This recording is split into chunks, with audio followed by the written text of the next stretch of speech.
በስነ ስርዓት እንደመጣሽ ሁሉ ስነ ስርዓትሽን ይዘሽ ኑሪያ። በዚህ ሰዓት የጓደኛ ልደት ላከብር ነው ብለሽ ናይት ክለብ እየወጣሽ ነው ስለ ቤተሰብ ክብር የምታወሪ? መቼም ናይት ክለብ የምትሄጂው ለማስቀደስ አለ።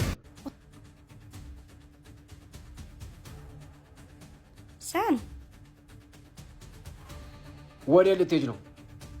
ዛሬ እኮ የጓደኛዬ ልደት ነው። እናማ ክለብ ስለሆነ የምናከብረው ትንሽ ላመሽ እችላለሁ። ባለትዳር ነሽ እኮ። እና ባለትዳር በሆንስ? የጓደኛዬ ልደት እኮ ነው። ታዲያ እኔ ምን አገባኝ? ይመለከተኛል? ባለትዳር ሆነሽ በዚህ ሰዓት የጓደኛዬ ልደት ላከብር ልወጣ ነው ስትይ እንደ አንድ ባለትዳር ትርጉም የሚሰጥ ነገር አይደለም። እንዴ ሰን፣ የልብ ጓደኛዬ መሆኗን እኮ ታውቃለህ። ደግሞ እኮ ሁሉንም ተሰብስበው እኔን እየጠበቁኝ ነው። መሄዳችም ከፈለግሽ ነገ ቀን ላይ ሄደሽ ስጦታ መስጠት ትችላለሽ። አታምነኝም ወይስ አምባገነን ለመሆን እየሞከርክ ነው? አምባገነን እየሆንኩ አይደለም፣ ግን እንደ አንድ ባለትዳር ስርዓትሽን ይዘሽ መኖር አለብሽ። አይ ካልሽ ደግሞ በሩ ክፍት ነው፣ መሄድ ትችላለሽ፣ ግን መመለስ አይቻልም። እንደዚህ እንድታናግረኝ አልፈልግም። መንገድ ላይ እኮ አይደለህም ያገኘኸኝ፣ በክብር ከቤተሰቦቼ ነው ያመጣሁት። በስነ ስርዓት እንደመጣሽ ሁሉ ስነ ስርዓትሽን ይዘሽ ኑሪያ።